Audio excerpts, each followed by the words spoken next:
안녕하세요.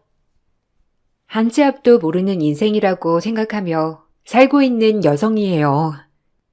어렸을 적 깊게 기억나는 건 아니지만 문득문득 기억나는 것은 엄마가 매우 울고 있던 기억, 아빠 역시 엄마에게 다그치며 기억해내라고 하는 모습이 가장 큰 기억에 남아요. 참 불우하게도 저희는 자연농원에 놀러 갔다가 동생을 잃어버리게 되었고 그때 당시 동생 나이 5살, 전 7살이었답니다. 어렸지만 그때부터 기억이 나는 시기였기 때문에 제 학창시절은 언제나 동생이 그림자로 우울한 엄마를 봐야만 했어요. 항상 자책하는 엄마와 지겹다는 아빠의 옆에 어떻게 하면 엄마를 웃게 할 수 있을까 고민하며 걱정으로 지새운 과거였죠. 다 내 잘못이야. 내가 그때 손만 놓지 않았더라면, 화장실에 혼자 가지 않았더라면 그럴 일은 없었다고. 우리 영원이 얼마나 컸을까? 너무 보고 싶다. 나 같은 거 살아서 뭐해? 내가 이렇게 밥 먹고 사는 것도 죄야. 영원인 길바닥에서 떨 수도 있는데 내가 미쳤다고 밥을 먹어? 엄마 자격도 없는데.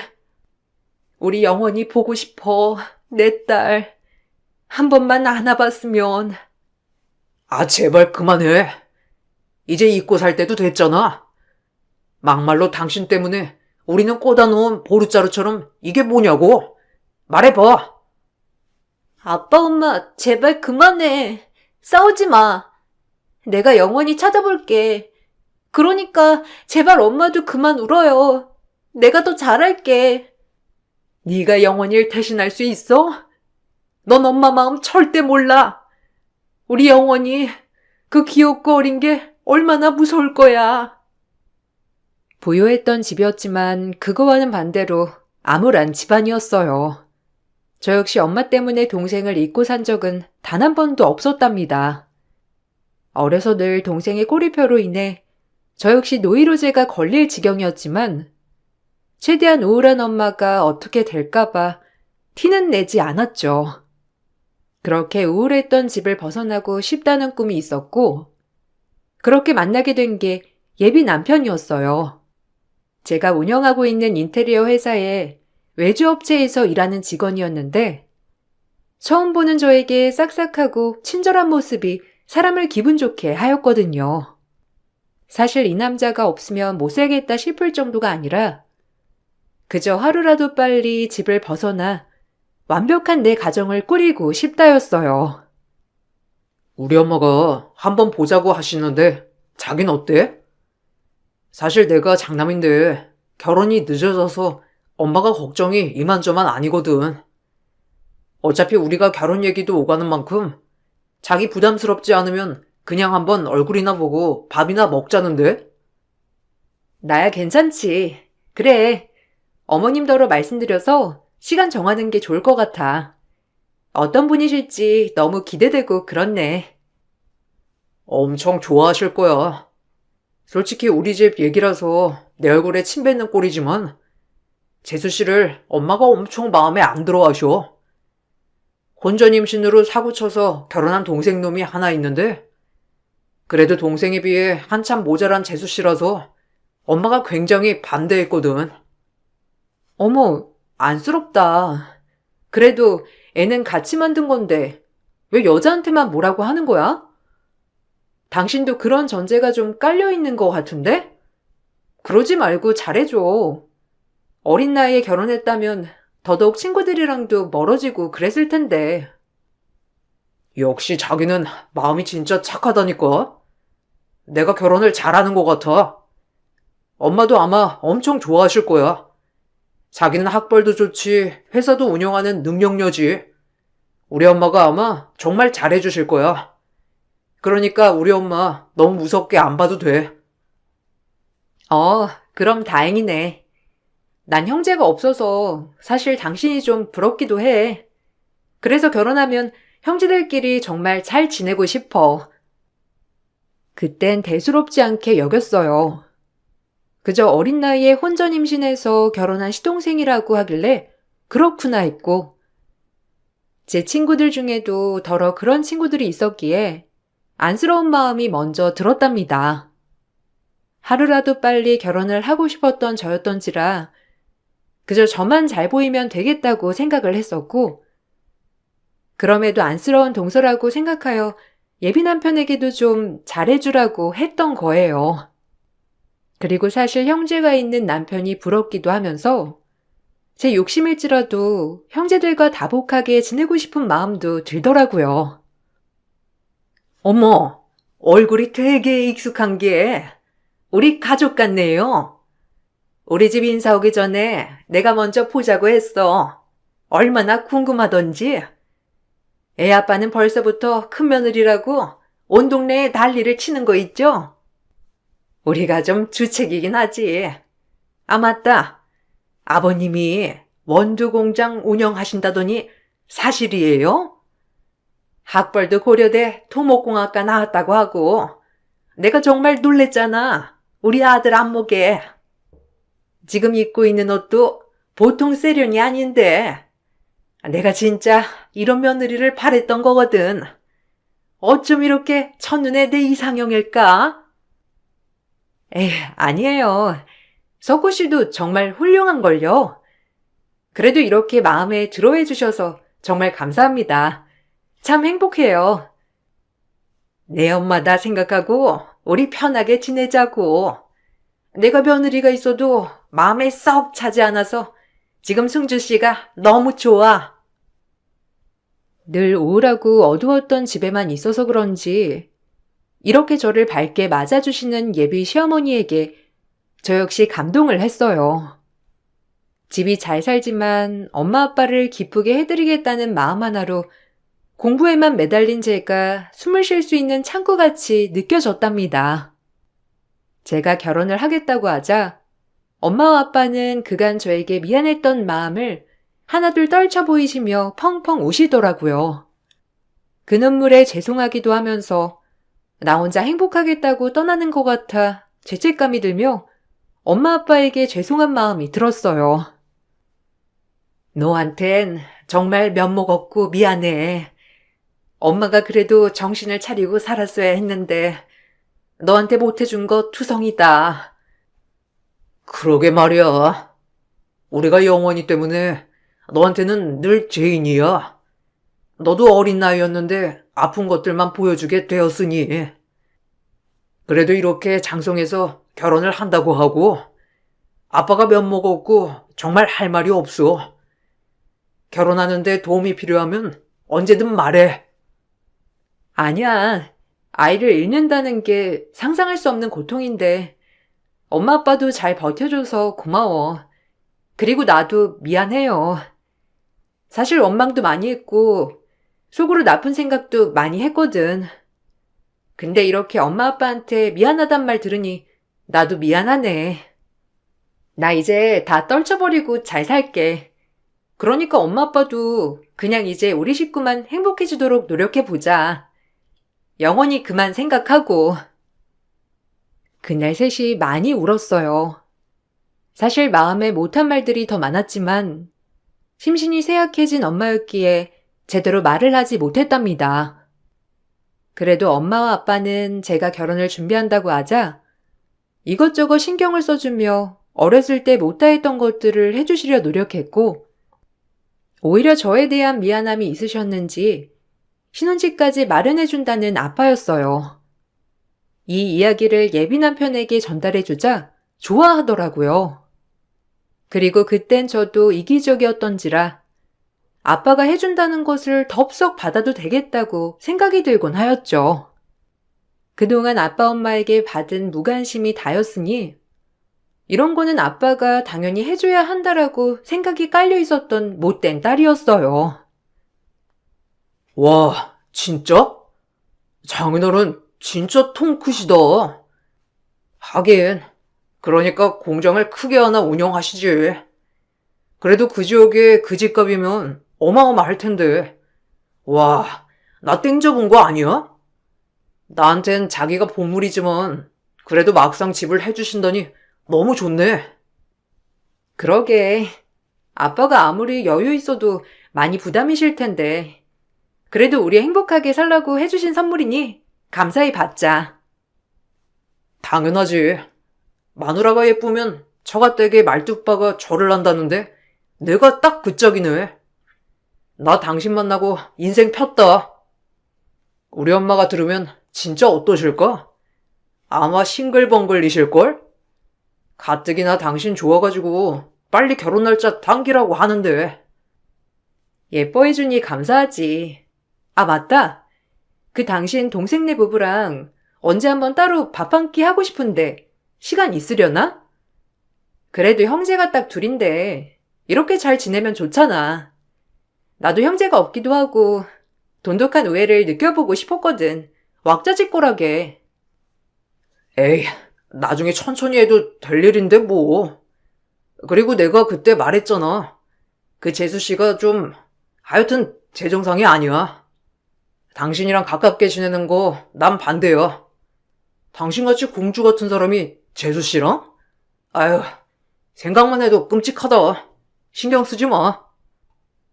뭐가 어때서? 그리고 내가 무슨 공주야. 그냥 평범하지.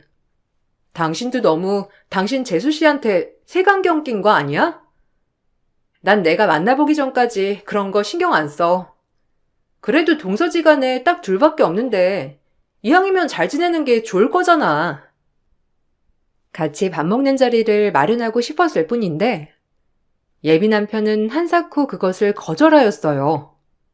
사실 사람을 약간 돈으로 차별하는 것 같은 생각이 들어서 기분이 좋진 않았지만 먼저 겪어본 예비 남편의 말이기 때문에 저 역시 그러려니 하던 시기였답니다. 그러던 중 제 친구에게 긴박한 소식을 전해 듣게 되었고 그 소식으로 인해 저희 집에도 신랑 같은 희망의 기대가 생겼어요. 영원히 소식 아직 모르지? 아니, 나 아는 오빠네 친구 집인가? 업둥이 살다가 시집 온 친구가 있더래. 정말 어린 나이에 시집 온 데다가 그 업둥이로 길러진 집에서 엄청 차별받았었나 봐. 돌팍으로 시집을 택한 거지. 근데 꼭 말하는 게 네 동생이랑 비슷하더라? 뭐 잘은 기억 안 나는데 지금으로 치면 에버랜드 같은 곳에 놀러 간 기억이 있다고 하면서 혹시 네 동생 아니야? 나이를 잘은 짐작하진 못하는데 우리랑 비슷한 또래인가 봐. 혹시라도 만나면 얼굴이라도 기억할 수 있을까 말해주는 거야. 어머, 맞아. 자연농원. 혹시 그 친구 만나볼 수 있을까? 아니, 번호만 알 수 있나? 연락은 내가 해볼게. 당연하지. 연락처 물어봐서 꼭 알려줄게. 아니, 진짜 네 동생 맞았으면 좋겠다. 너희 어머니 봐서라도 제발. 그렇게 연락처를 받게 되었고 그 친구와 전 만남에 약속하지 정했어요. 하지만 만나는 게 왜 이리 어려운지 번번이 파투를 내는 친구더라고요. 막상 일이 잦고 이렇게 파투가 나니 제 동생이 아닐 거라는 생각이 강하게 들면서 화가 밀려오더라고요. 사실 이런 적이 많았던지라 역시나 이것도 해프닝일 거라는 생각이 화가 났었고 일부러 만나지 않는 거다라고 생각을 하게 되었죠. 지금 벌써 만남이 3번째 파투네요. 혹시 거짓말이었는지 아니면 진짜로 만나고 싶은데 못 만나는 건지 말씀해 주실래요? 아, 죄송합니다. 제가 만나려고 할 때마다 집에 일이 생겨서요. 정말 죄송해요. 제가 꼭 연락드릴게요. 미안합니다. 저 역시 긴박하고 급박한데 사정이 자꾸 생기네요. 제가 혼자 사는 몸이 아니라 이런저런 신경 쓸 게 많거든요. 연락드릴게요. 됐고요. 별로 만나고 싶지 않은 모양새고 만나고 싶었으면 진작에 만났겠죠. 무슨 남가북도 아니고. 됐습니다. 그 친구와의 문자는 여기서 마무리가 되었어요. 그리고 연락이 없었습니다. 저희 엄마도 혹시나 하는 마음이었기 때문에 이번 일에 굉장히 실망을 하게 되었고 저 역시 마음을 접게 되었어요. 뭔가 찝찝함이 있었지만 결혼 준비로 너무나 바빴었기 때문에 사실 이렇게 신경 쓸 겨를이 없더라고요. 그저 그동안 늘 겪어왔던 수많은 해프닝 중 하나일 거라고 생각하며 결혼 준비를 했어요. 아유, 우리 며느리 너무 예쁘다. 너네가 고급스러워서 그런가? 뭘 입어도 이렇게 태가 나니? 역시 있어 보인다니까? 엄마는? 우리 승주가 어떤 애인데? 진짜 뭘 입어도 고급지지? 솔직히 걸치는 거, 하고 다니는 행색, 다 엄마 스타일이지? 아이, 그럼. 안목마저도 내 스타일이다. 이래서 보고 자란 걸 무시하지 못한다는 거야. 둘째네 봐라. 보면 짜증부터 나잖니? 어머님, 이 원피스 마음에 드신다니 사야겠네요. 석구 씨 친척분들 뵈러 갈 때 입으면 될 것 같은데 괜찮으세요? 아유, 말해 뭐하니? 아주 마음에 쏙 들어. 그리고 이런 거 안 사줘도 된다니까. 꼭 사주고 그러니? 아유, 잘 어울려? 어때? 엄마야말로 말해 뭐해. 승주가 사준다고 할 때 어서 얻어 입으세요. 며느리 잘 둔 덕에 이런 것도 있고 좋으시죠? 당연하지. 내가 이제야 며느리를 본 것 같다. 우리 승주가 굴러들어온 복이지 뭐. 내가 그 화상만 생각하면 아휴. 예비 시어머니가 밥을 사준다고 만난 김에 제가 입을 원피스 그리고 예비 시어머니의 옷을 한번 사드렸어요. 그러니 당장에 입꼬리가 올라가시며 또다시 제 칭찬을 자자하게 늘어놓았고 늘 말끝엔 예비 동서의 험담을 하곤 하셨답니다. 이제 뭐 가족이 될 거니까 말하는 건데 내가 진짜 속이 많이 상했었거든. 내 나이보다 한 10년은 늙어 보이지? 이게 다 걔 때문이야. 없이 살다가 애나 덜컥 가져가지고 우리 집에 들어왔는데 답답하고 해온 것도 없이 밥만 축내가지고 내가 얼마나 볼 때마다 속이 터지는데. 그래도 끝까지 붙어 있는 거 있지? 근데 이렇게 예쁜 며느리 얻어서 다 풀렸어. 에이, 그래도 얘기 들어보니까 어린 나이에 시집 오기도 했고 고생도 많이 한 것 같은데 좋게 봐주세요. 지금 어머님이 참 상냥하신데 그렇게만 하셔도 예비동서도 어머님한테 더 잘할 거예요.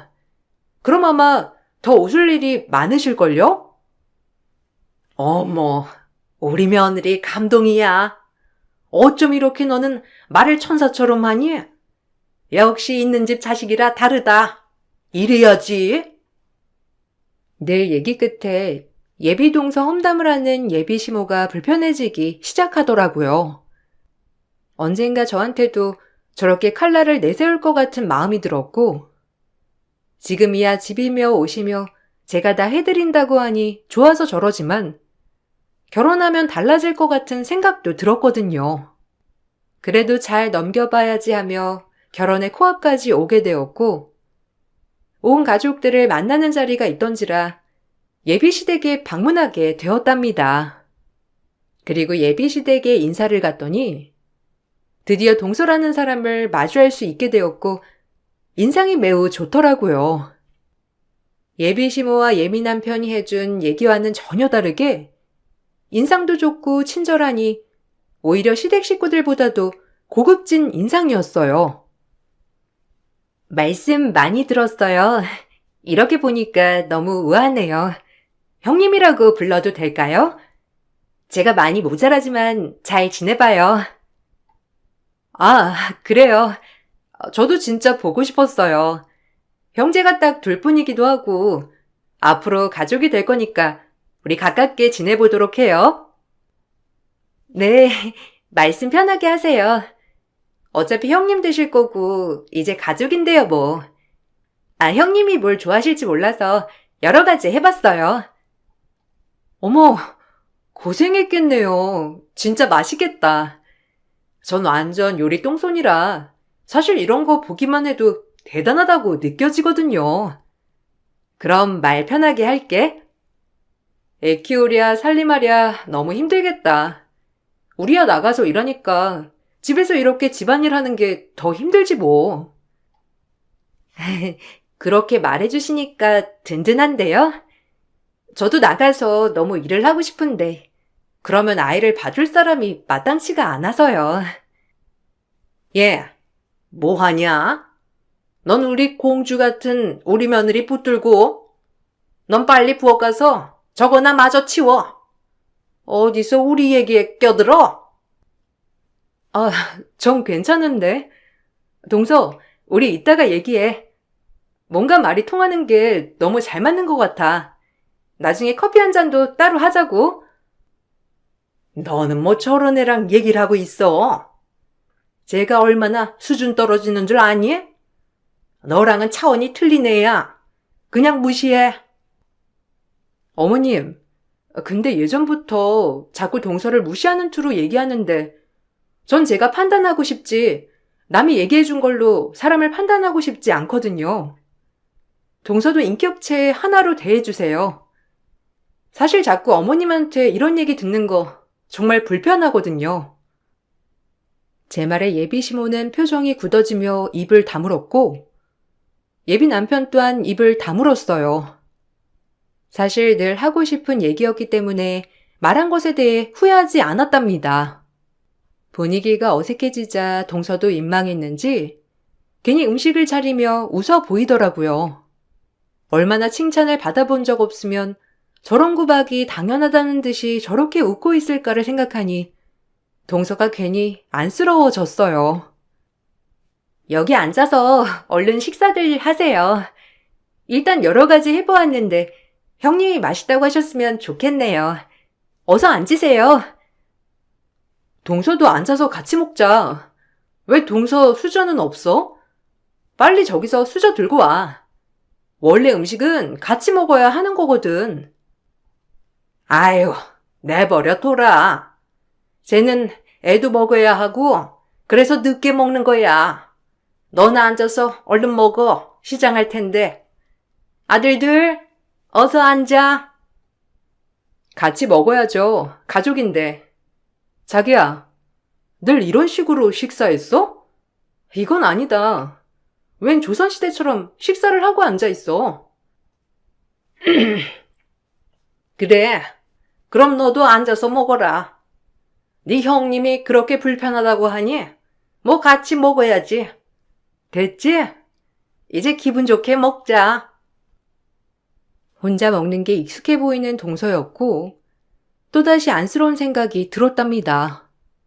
그렇게 밥을 먹으려고 할 때 동서목에 반짝거리는 펜던트가 하나 보이게 되었고 전 그것을 보고 바로 확신할 수 있었어요. 어려서 헤어진 동생이라는 것을 말이죠. 그 펜던트는 전 세계 어디에서도 구할 수 없는 저희 엄마의 사랑이 담긴 핸드메이드 펜던트였거든요. 그걸 보자마자 확신했어요. 동서, 그 펜던트 어디서 받은 거야? 아니, 어디서 받을 리가 없지. 세상에 하나뿐인 펜던트니까 엄마가 만들어준 거잖아. 이걸 아세요? 엄마라니. 어려서부터 차고 있던 거예요. 이게 혹시라도 제 가족을 찾을 수 있을까 싶어 애지중지했던 거고요.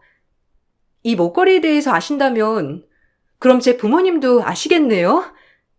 어떻게 된 건지 얼른 말해주세요. 사실 제가 사연이 많거든요. 아마도 그 목걸이가 어려서부터 쭉 안 빠지고 걸려 있었다면 동서가 내 동생이 맞을 거야. 일단 우리 유전자 검사부터 하자. 네? 동생이라뇨? 아니, 이게 어떻게 된 일인지. 그럼 형님이 제 언니라는 거예요? 그 목걸이 정말 똑같은 거네요? 봐봐. 우리 똑같은 목걸이잖아. 나도 한 번도 뺀 적 없어. 혹시나 동생이 찾고 있을 거란 생각을 많이 했거든. 그 후엔 사실 정신이 없어서 기억이 잘 안 나요. 밥을 먹으려고 하다가 동서를 데리고 뛰쳐나왔고, 뒤에선 어리둥절해하는 예비 시모와 예비 남편이었어요. 그리고 유전자 검사를 하기 전 동서와 밤새 대화를 했답니다. 어렴풋 기억나는 놀이공원에서의 일화, 그리고 친구가 알려준 전화번호의 주인공이 동서가 맞더라고요. 동서는 하루 종일 살림하고 애를 보느라 집에서 외출조차 제대로 할 수 없었다고 했고, 그럼에도 갈 곳이 없어서 그 집에 붙어 있어야 했다고 했어요. 외출 한번 하려고 하면 시어머니가 막말에 애를 가지고 압박을 일삼았다고 하여 동서는 꼼짝없이 노비처럼 집에서 일만 했다고 하더라고요. 그리고 그동안 얘기를 해주었는데 제가 동생을 잃어버린 경로와 똑같았습니다. 역시나 제 동생임을 확신하게 되더라고요. 길을 잃어 업둥이로 한 부부집에 들어가게 되었고, 지금까지 친자식들과 차별을 받으며 살았다고 하더라고요. 그동안 살아온 세월에 대해 이야기하는데 정말 눈물이 주룩주룩 흐르면서 슬펐어요. 그리고 날이 밝고 유전자 검사를 하게 됐고, 결과가 나오는 동안 동서는 집에 들어가 이 모든 사실을 고하며 집을 나올 준비를 했답니다.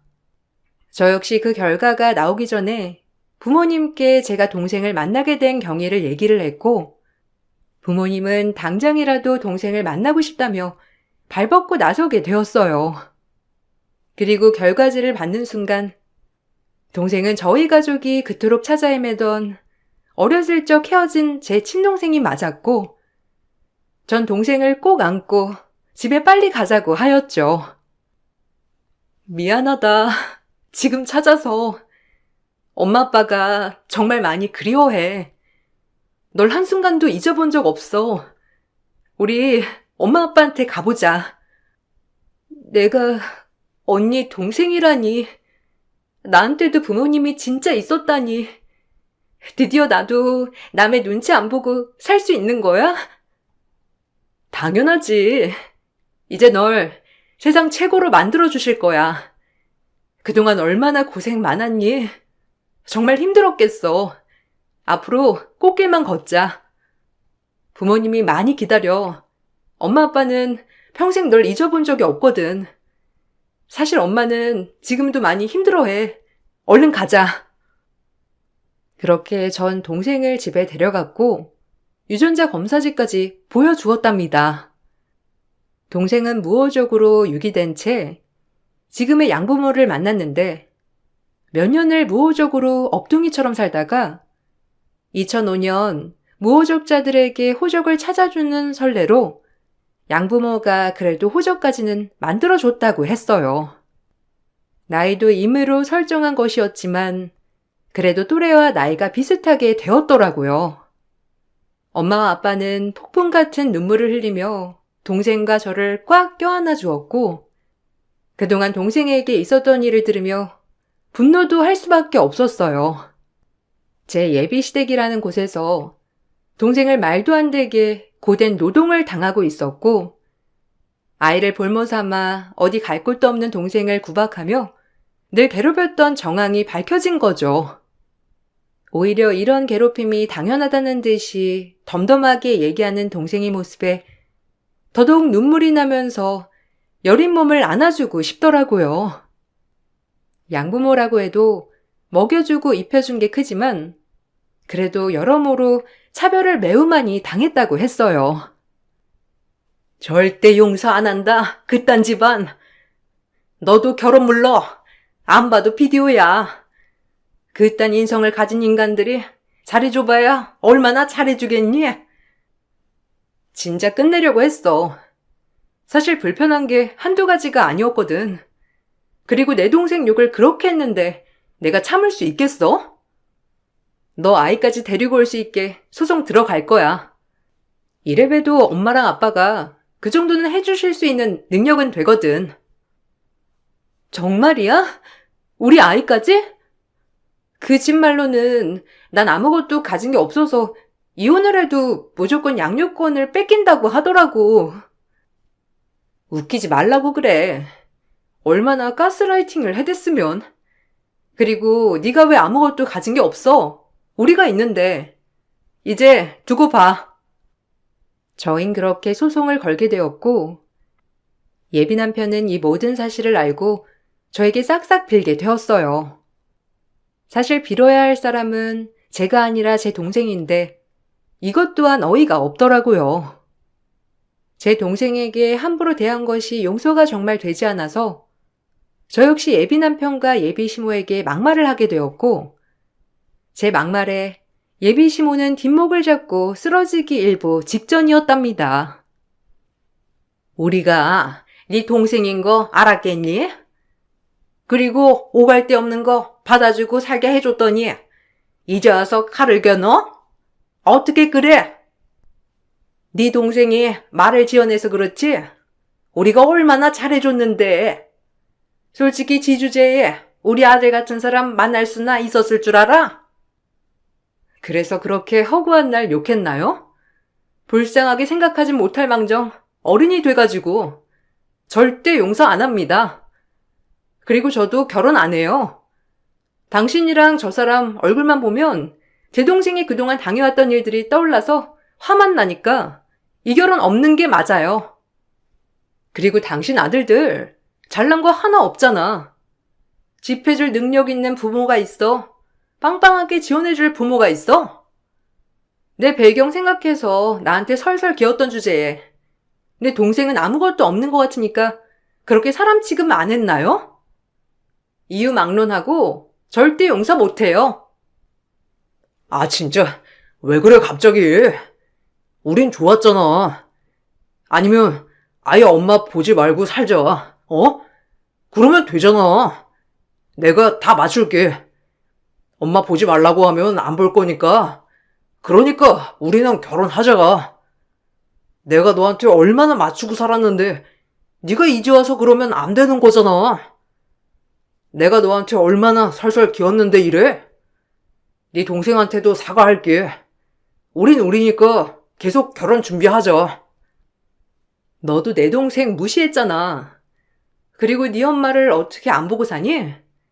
딱 보니까 아주 찰떡궁 모자지간인 것 같은데. 됐어, 끝내. 그리고 벌써부터 엄마까지 버린다고 하는 네 심보를 보니 돈에 눈이 단단히 돌아도 제대로 돌았구나. 진짜 무서운 놈이다. 전 그렇게 파혼을 통보했고 드디어 예비 시댁에게 피눈물 나는 복수를 시작했답니다. 25년 전 헤어진 내 동생을 만난 그 순간부터 돈에 목숨 건 돈만 밝히는 시댁 반전 참교육이 들어갔거든요. 여동생은 시댁을 상대로 정신적 피해 보상과 남편에겐 이혼 소송, 위자료 청구 소송을 들어갔어요. 알고 보니 동생 남편도 정말 개차반이 따로 없더라고요. 밥 먹듯이 외도해 그래도 잘났다고 큰소리나 뻥뻥 쳐댔거든요. 그래도 동생은 똑똑하게 그동안의 시댁 사람들에게 독서를 들은 내용을 다 녹음해 두었고 남편의 외도까지 증거를 제출했답니다. 소송 비용과 최고의 변호사를 선임해준 덕분인지 법의 판결은 동생의 승소로 끝이 났어요. 양육비나 꼬박 보내. 그리고 이제 예전의 나 아니니까 함부로 골 생각 마. 네가 그렇게 무시하던 내가 어떤 사람인 줄 이제 알겠니? 꼴랑 볼 것도 없는 것들이 지들보다 미친 것 같으니까 함부로나 굴고. 이러니까 인격이 있다고 하는 거야. 아, 어떻게 무자르듯 그러냐? 나도 처가덕 좀 봐야 되는 건데. 그동안 네가 나한테 해준 게 뭐가 있어? 나도 덕 좀 봤어야지. 뭐? 너 말 다 했냐? 내 동생 그렇게 무시해놓고 무슨 덕을 본다고? 여기서 이쯤 끝난 게 다행인 줄 알아. 그래도 니네 형 덕분에 내 동생 만나게 됐으니 그건 고맙다.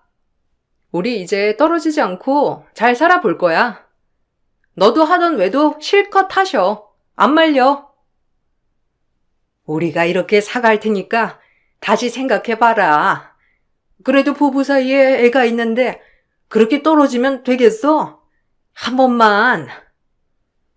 내가 이 소리를 언제쯤 하게 될까 기다렸는데 당신 같은 인간은 천벌 받아야 돼. 지아들 잘난 것도 없으면서 목이나 빳빳이 들고 지아들 귀한 줄 알면 남의 딸 귀한 줄도 알아야지. 언니네 집이 부자니까 상대적으로 기고 싶었나 보죠? 나한텐 하대하면서? 꿈 깨셔. 악한 사람은 언젠가 벌을 받게 되어 있지. 아마 위자료 주려면 그 얼마 안 되는 전셋집도 팔아야 할 거니까 잘해봐요. 그동안 내 동생을 얼마나 무시했으면 애가 독을 품었겠나요? 잘해주고 보듬어줬으면 지금 어마어마한 보상을 받았을 텐데. 참 꼴 좋네요. 그래도 고마워요. 당신들 아니었으면 내 동생 만나지도 못했으니까. 지금 난 매우 행복하네요. 잘 지내봐요, 어디.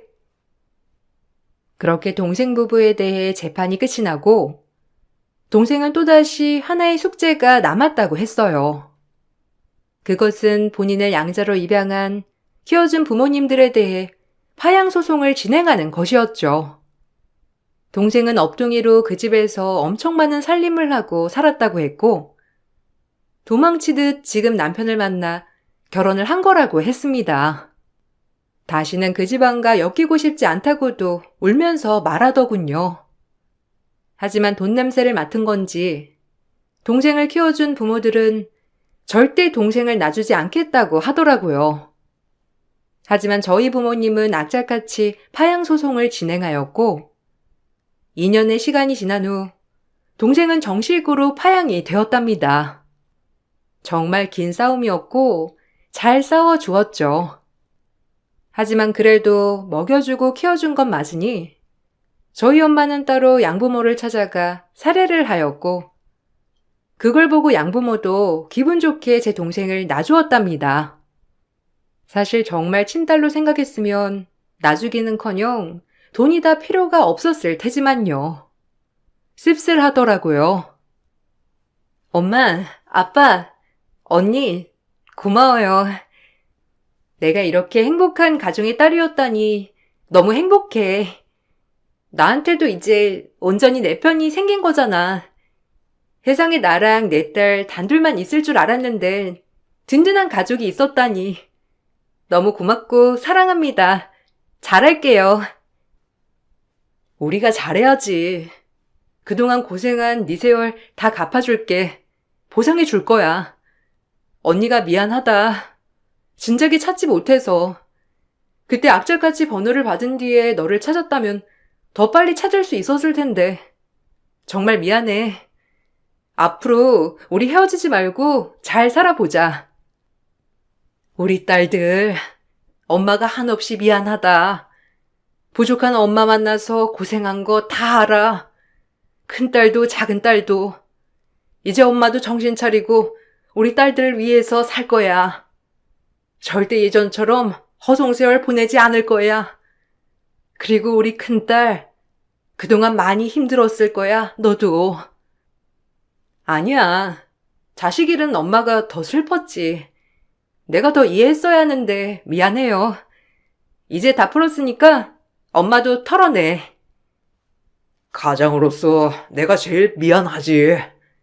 이제 모든 게 끝났어. 우리 가족 행복하기만 하면 돼. 아프지 말고 우리 오래오래 살자.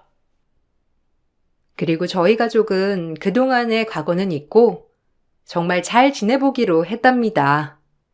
저 역시 밝은 웃음을 보이는 엄마와 아빠를 볼 수 있어서 정말 행복하더라고요. 많이 세월이 지나왔지만 그래도 앞으로의 세월이 있기에 서로 더욱더 사랑하고 살자고 다짐했어요. 엄마 아빠는 이렇게 조카까지 생기게 되니 너무 행복하다고 하였고 어린 시절 동생한테 못해줬던 것을 손주에게 해줄 수 있어서 너무 행복하다고 하시더라고요. 저 역시 어린 시절 아껴주지 못한 동생을 지금부터 더 살뜰히 아껴줄 거라고 다짐했답니다. 돌고 돌아 만난 내 동생, 그동안에 암울했지만 앞으로는 웃게 해줄 거라고 다짐하며 글을 마쳐볼게요. 감사합니다. 행복하세요. 안녕하세요. 저는 여주에 살고 있는 30대 중반 여자입니다. 결혼 2년 차 만에 이혼을 하게 될 줄 몰랐는데 차라리 잘 된 것 같아 속이 후련합니다.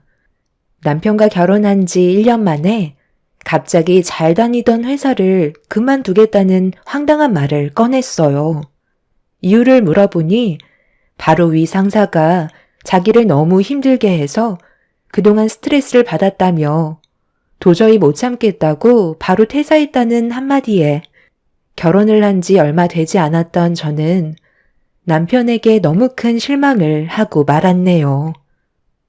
당신, 나랑 결혼 전에도 다른 회사에서 상사와의 문제 때문에 일을 그만두지 않았어? 그런데 이번에도 그만두는 거야? 나랑 한마디 상의도 없이? 내가 회사에서 나오겠다는 건데, 당신이랑 상의를 해야 되는 거야? 그동안 지속적으로 상사 때문에 스트레스 받고 있었다는 말을 했었잖아. 그럼 어느 정도는 준비하고 있었어야지. 나는 최대한 당신한테 어필했다고 생각했는데, 다른 일자리 최대한 빨리 알아볼 테니까 걱정하지 마. 그런데 꼭 그런 표정을 보여야 돼? 당신 나한테 뭐라고 그랬어? 이번에 구한 일자리는 평생 다녀도 될 만큼 좋은 곳이라며. 회사 사람들도 다 잘 챙겨준다고 하더니만 이제 와서 한마디 말도 없이 이런 식으로 퇴사하면 당장 지출해야 되는 금전적인 부분들에 차질이 생기잖아. 내가 버는 돈만으론 부족하다는 거 몰라? 우리가 여유 있는 것도 아니고 이제 막 시작해서 대출도 상당히 많은 상태라 혼자선 감당이 안 된단 말이야. 젊은 나이도 아니고 30대가 넘어간 당신이 구할 수 있는 일자리가 얼마나 많다고. 요즘 시기에 취직도 쉽지 않은데 너무 무책임한 행동을 한 것 같아. 상사랑 감정적으로 문제가 있으면 잘 풀면 되는 거잖아.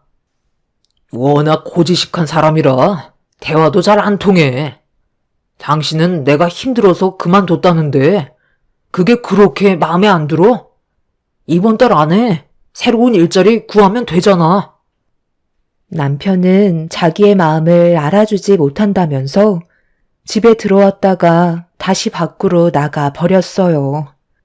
계획했던 일들이 퇴사를 함과 동시에 모든 게 무너져 버린 상태였죠.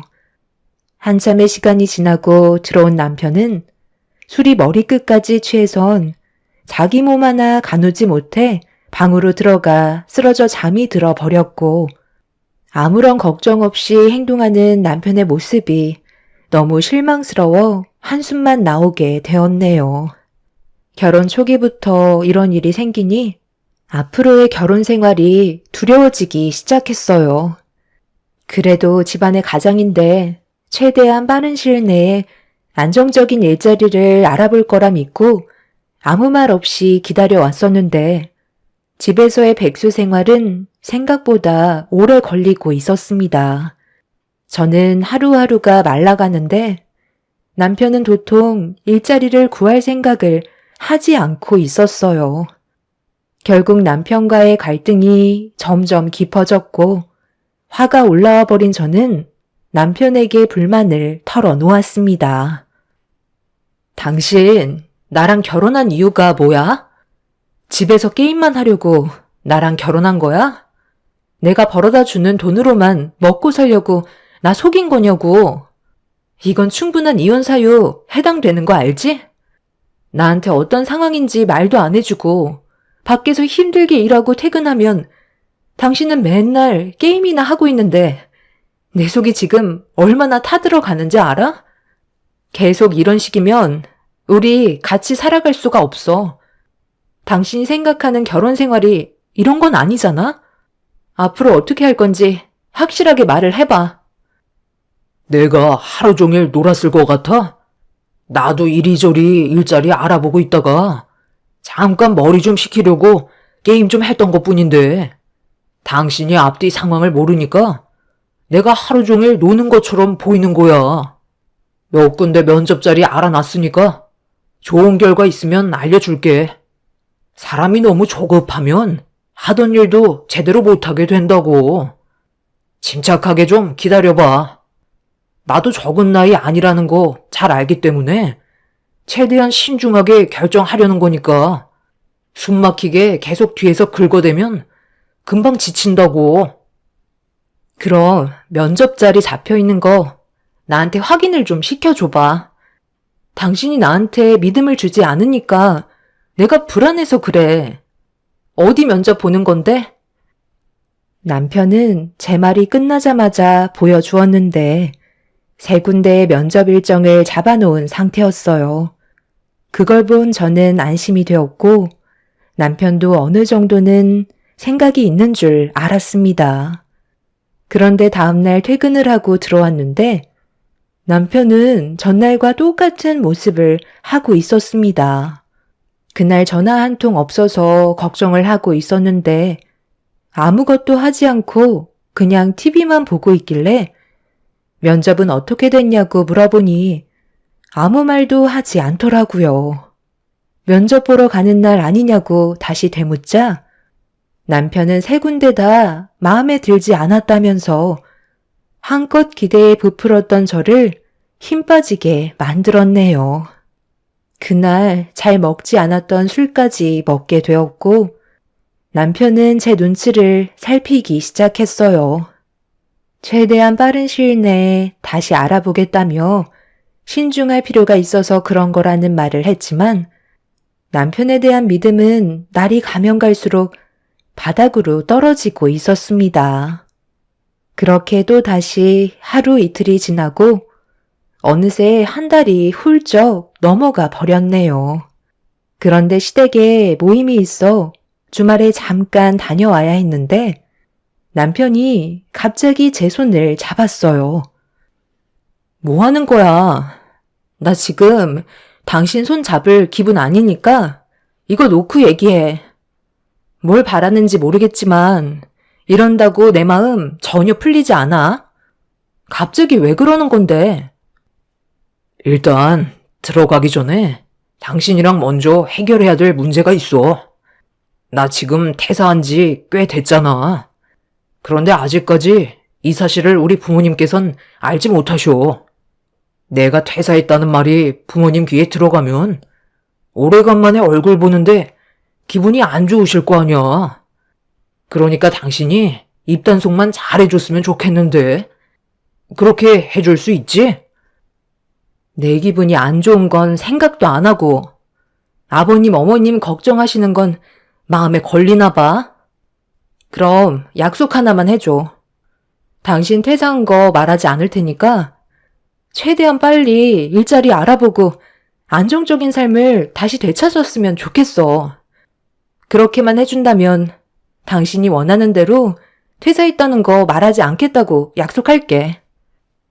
남편은 저에게 최대한 빠른 시일 내에 취업을 하겠다는 약속을 했고 그렇게 확답을 받은 뒤에 시댁 현관문을 열며 들어갔네요. 이미 상당히 많은 식구들이 한자리에 모여서 즐겁게 대화를 주고받고 있었어요. 저희 부부를 보자마자 시댁 식구들이 반겨주시길래 표정 관리하면서 아무 일도 없었다는 듯 행동을 했네요.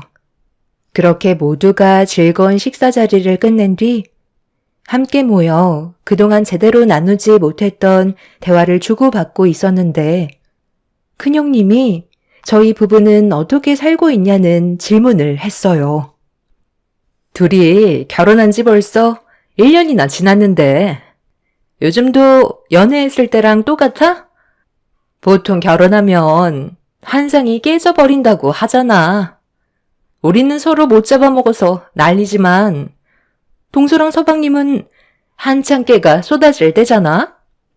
앞으로 어떻게 살아갈지 계획은 잘하고 있고 신혼부부이긴 하지만 나이가 있다 보니 아이 계획도 생각하고 있을 텐데 내 생각엔 아이는 하루라도 빨리 가지는 게 좋거든.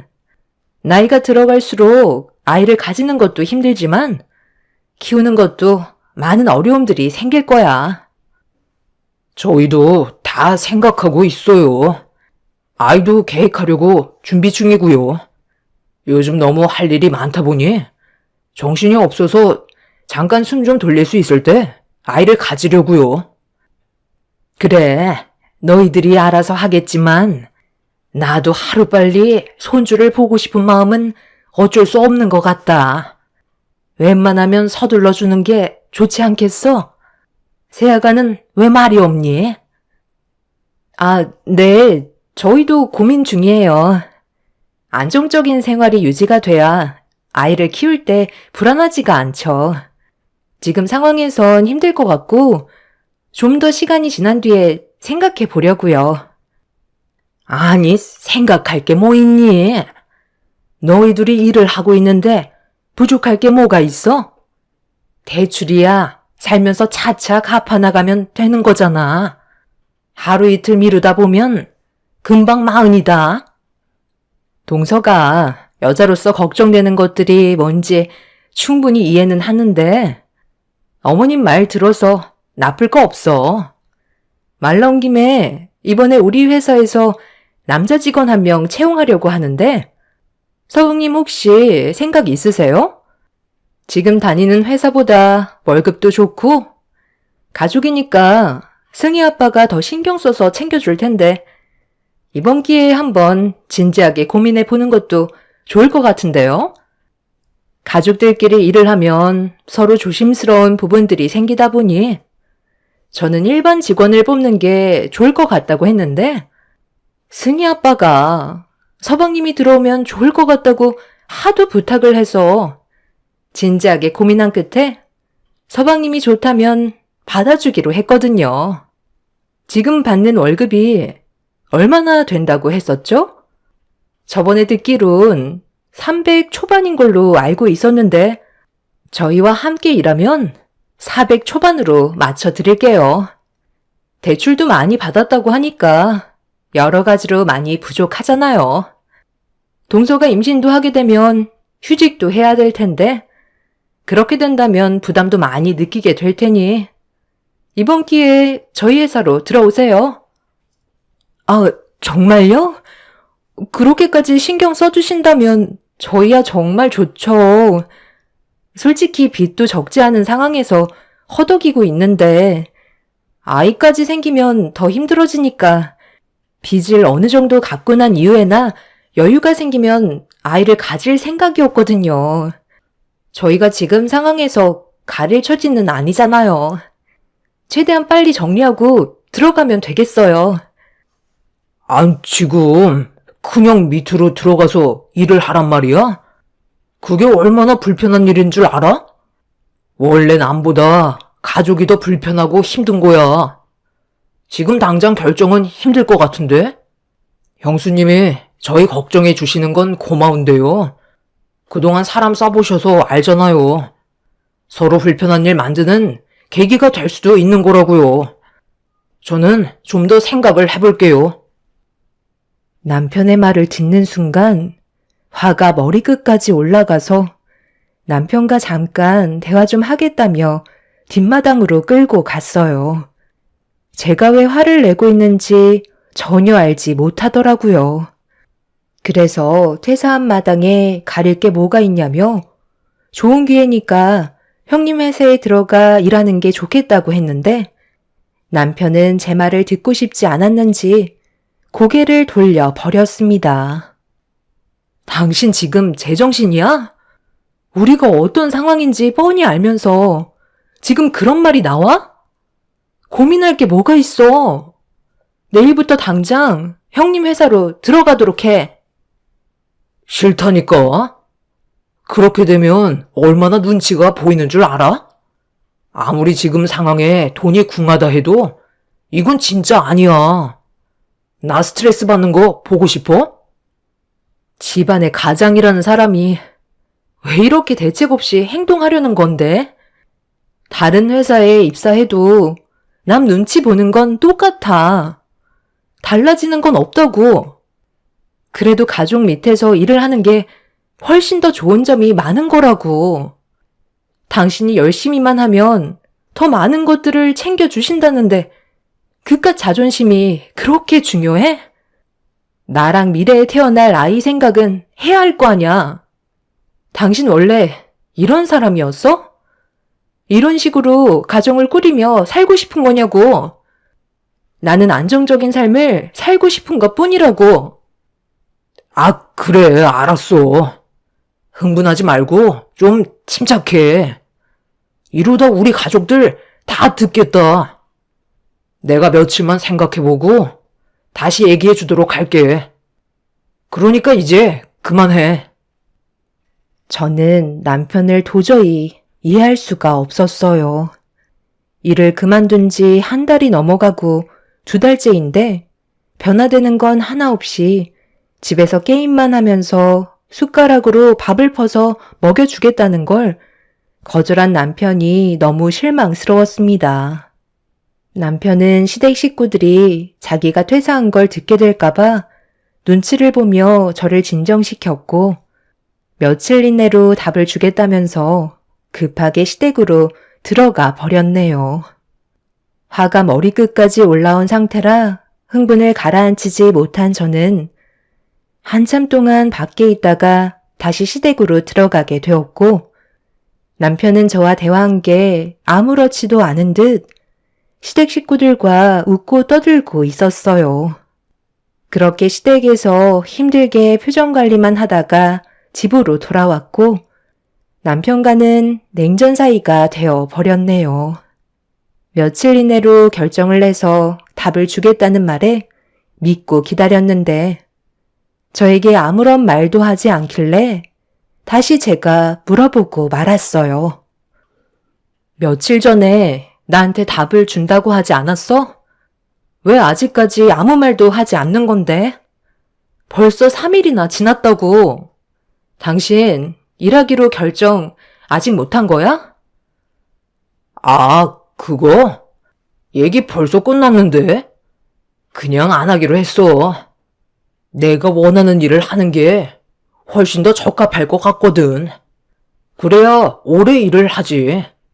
형 밑에서 일을 하다가 체질에 안 맞아서 금방 그만두면 그게 더 손해잖아? 그러니까 나 믿고 조금만 기다려줘. 최대한 서둘러서 좋은 일자리 구해보도록 할게. 실망하지 않았지? 며칠간 고민하고 결정했다는 남편의 말 한마디는 저를 좌절시키고 말았어요.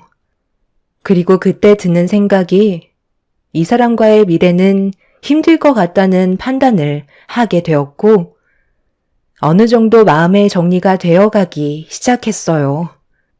함께 힘을 모아 앞으로의 인생을 열심히 살아가겠다는 의지를 보여주지 않는 사람과는 행복을 찾을 수 없을 것 같아 남편에게 마지막이라는 말과 함께 우리의 관계가 위태롭다고 하자 남편은 걱정하지 말라면서 제가 가지고 있는 걱정거리들을 전부 없애준다고 큰 소리를 쳤습니다. 그동안 함께했던 모든 날들을 정리할 마음으로 남편에게 주었던 기회이기 때문에 실망을 안겨주지 않길 간절히 바라고 있었습니다. 그날 이후 저에게 열심히 면접을 보러 다니고 있는 모습들을 꾸준하게 보여주었고 무엇을 하고 있는지 궁금해서 전화를 해보면 곧 면접을 보러 들어간다며 남편은 제 마음을 알아주기라도 한 듯 달라진 모습을 보여주기 시작했어요. 활동적으로 바뀐 모습에 굳어져 있던 제 마음이 조금씩 녹아내리고 있었는데 전화 한 통이 왔어요. 남편이 취업을 하게 됐다는 좋은 소식을 전해주었고 그동안 저 혼자 말 못할 무게를 감당해야 했던 날들이 너무 힘들었는지 눈물을 흘리고 말았습니다. 길고 길었던 고통 속에서 빠져나오니 제 마음도 자연스럽게 풀리게 되었고 남편은 새로운 일자리에서 열심히 일을 하게 되었네요. 비록 형님이 추천해 주신 일자리보다는 보수가 적었지만 그래도 남편이 일을 한다는 것만으로도 저에게는 너무나 큰 힘이 되어 주었어요. 그렇게 몇 달의 시간 동안 묵묵히 회사를 잘 다니던 남편과 다시 좋은 관계를 유지하며 지내오던 어느 날, 오래간만에 여유를 가지고 외식을 하고 있는데 몸에서 이상함을 감지하게 되었고 갑자기 찾아온 울렁거림에 당황해 외식이 끝난 뒤 집으로 돌아갈 때 혹시 몰라 임신 테스트기를 사서 집에 도착하자마자 화장실에 들어가 확인을 하게 되었죠. 이상했던 느낌은 예상대로 테스트기의 두 줄이 선명하게 찍힌 걸 볼 수 있었습니다. 화장실에서 나오자마자 남편에게 임신했다고 말을 하는 순간 기뻐 날뛴 남편은 앞으로 집안의 가장으로서 뱃속에 있는 아이의 아빠로서 가정을 지키기 위해 노력을 하겠다며 저를 안아 들었습니다. 달라진 남편의 모습이 저를 안심시켜 줬기 때문에 더욱더 책임감이 뒤따라 앞으로는 걱정이 없을 줄 알았어요. 계획하지 못했던 뱃속의 아이까지 찾아와 버렸으니 남편이 짊어져야 할 무게는 조금 더 무거워지게 되었죠. 그리고 임신 소식을 듣게 된 양가 집안에서는 저희 부부에게 축하한다며 많은 축복을 주셨고 시모는 임신한 제 손을 잡으며 간절하게 부탁 하나를 하셨어요. 아직 성별도 모르는데 아들 손자를 원하고 계셨습니다. 그건 제가 어떻게 할 수 있는 게 아니라고 설명을 드렸네요. 아들 손자 하나만 낳아주면 네가 해달라는 거 다 해줄 테니까 최대한 할 수 있는 방법은 다 동원해봐라. 처음엔 손녀가 참 이뻤는데 셰미가 손녀는 이제 지긋지긋하다. 나는 아들만 셋을 낳았는데 어떻게 된 게 며느리들은 하나같이 딸만 줄줄이 낳을 수가 있는 거야? 네가 내 마지막 희망이니까 아들 손자 한 번만 안겨줬으면 좋겠다. 그건 제가 노력해서 될 문제가 아니지만 최대한 노력은 해볼게요. 하지만 제가 만약 딸을 낳게 된다 해도 이뻐해 주실 거죠? 차별은 하지 말아주세요. 시모는 제가 질문한 말에 대해서는 아무 말도 없이 입을 닫으셨어요. 눈빛에선 절대적으로 아들을 낳아야 한다는 말을 하고 계셨습니다. 딸은 받아주지 않겠다는 시모의 마음이 저에게 전달이 되었죠. 임신을 했는데 여러 가지 복합적인 감정이 또 다른 걱정거리를 만들게 될 거라곤 예상하지 못했지만 50%의 확률이기 때문에 가족의 평화를 위해선 아들이었으면 좋겠다는 마음이 조금 더 크게 작용했던 것 같네요. 그렇게 시모의 사랑을 한 몸에 받으며 잘 지내오던 어느 날 몸이 점점 무거워지기 시작하면서 회사를 다니는 거에 어려움을 느끼기 시작했어요. 하루 종일 앉아서 일을 해야 되는 상황이라 불편한 점들이 많아지고 있었죠. 아이와 저를 위해 당분간 휴직계를 내야 할 것 같아 제 고민을 남편에게 털어놓으려 하는데 퇴근하고 들어온 남편이 흥분을 가라앉히지 못한 채 화를 내고 있었어요. 그런 모습을 본 저는 당황해서 무슨 일 때문에 그러는 거냐고 물어보자 남편은 또다시 회사에서 나왔다는 충격적인 말을 꺼내었네요. 뭐라고? 아니, 다닌 지 얼마나 됐다고 왜 또 퇴사를 하는 건데? 이제 겨우 6개월 지났다고. 웬만하면 그냥 다니지. 꼭 퇴사를 해야만 하는 이유가 있었던 거야? 아니, 사장이 내가 실수한 것도 아닌데 내 탓으로 돌리잖아. 그래서 억울하다고 하니까 잘못을 인정하지 않는다고 갑자기 화를 내는 거야. 정말 어이가 없어서 그냥 퇴사하겠다고 나와버렸어. 내가 뭘 그렇게 잘못했다고 직원들 보는 앞에서 나한테 쪽을 주냐고. 오래간만에 괜찮은 직장에 취직했는데 사장 눈만 아니면 계속 다닐 수 있었지만 어쩌겠소. 다른 일자리 알아봐야지. 그래도 6개월 정도 일했으니 어느 정도는 버틸 수 있잖아. 모아놓은 돈으로 잠깐만 생활하도록 하자. 당신 회사가 장난이야? 사장이랑 안 좋은 일이 있었어도 충분히 대화로 풀어나갈 수 있었잖아. 이제야 숨통이 트일만 하니까 또 일을 저질러? 당신 원래 이렇게 끈기 없는 사람이었어? 몇 달 있으면 뱃속에 있는 아이도 세상 밖으로 나오는데 불행만 안겨줄 거야? 왜 이렇게 철없이 구는 건데? 내가 이러고 싶어서 그런 게 아니라는 거 잘 알면서 그래? 일자리는 많이 있다고. 사장이란 놈이 인재를 못 알아보고 막대한 게 잘못인데 왜 나한테 뭐라고 그래? 저는 결국 그 자리에 주저앉아 눈물을 펑펑 쏟아냈고 남편은 저를 보며 답답하다면서 술이나 한잔하러 나갔다 오겠다며 6개월 전과 똑같은 행동을 보여주고 있었습니다. 앞으로 어떻게 살아가야 할지 더 이상 앞이 보이지 않았어요. 이런 상황 속에 하필 다음 날이 시모와 뱃속에 있는 아이의 성별을 확인하러 가는 날이었죠. 시모는 들뜬 마음으로 다음날 아침 일찍 전화를 주셨고 남편은 술에 쩔어 일어나지도 못하고 있었습니다. 그 모습을 보고 있는데 너무 화가 치밀어 올랐던 저는 찬물을 한 바가지 퍼서 입을 벌리고 자고 있는 남편의 얼굴에 냅다 부어버렸어요. 그리곤 일자리 구하는 동안 집에만 박혀있지 말고 일당직이라도 구해서 일을 하라며 큰소리친 뒤 밖으로 나와 버렸네요.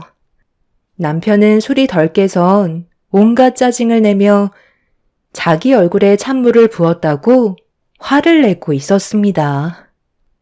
그렇게 현관문을 박차고 나온 저는 시모와 함께 산부인과를 찾아가게 되었고 남편과의 고민에 대해 털어놓으려 하는데 시모는 뱃속에 있는 아이가 아들일 것 같다며 한층 들떠 계셔서 제가 가진 고민이 입 밖으로 나오지 않았네요. 결국 아무 말도 하지 못한 채 산부인과에 들어가 초음파 검사를 하는데 뱃속에 있는 아이가 웅크려서 모습을 잘 보여주지 않았어요. 좀 전에 남편과 한바탕 하게 되면서 아이가 많이 놀랐는지 움직이지도 않고 있었네요. 시모는 원장님의 입만 바라보면서 아들이길 바라는 간절한 마음에 양손을 모으며 쳐다보고 있었는데 고개를 갸우뚱하며 한참 동안 초음파로 뱃속에 있는 아이의 상태를 보다가 아주 이쁘게 생겼다는 한마디를 꺼내셨습니다. 그 순간 시모는 손에 땀이 날 정도로 모으고 계셨던 양손이 두 쪽으로 갈라지더니 충격받으신 얼굴로 원장님께 다시 한번 되물었고 원장님은 이쁘게 생겼다며 치마가 잘 어울릴 것 같다는 말을 꺼내셨네요. 그 말을 끝나기가 무섭게 시모는 진료실 문을 열며 밖으로 나가셨고 제가 꼭 죄를 지은 것 마냥 고개가 저절로 내려가더라고요. 그렇게 진료실에서 조심스럽게 걸어 나왔는데 시모는 이미 산부인과에서 나가 집으로 돌아가 버리셨습니다. 그날 이후 시모는 저를 대하는 태도가 180도 달라지셨고 남보다 못한 존재로 추락하고 말았네요. 결국 이런 시모와 남편과의 문제점들이 저를 더 이상 버티지 못하게 만들었어요. 남편은 똑같은 패턴으로 생활을 하고 있는 게 너무 한심해 보여 집에 있는 컴퓨터를 전부 부숴버렸습니다.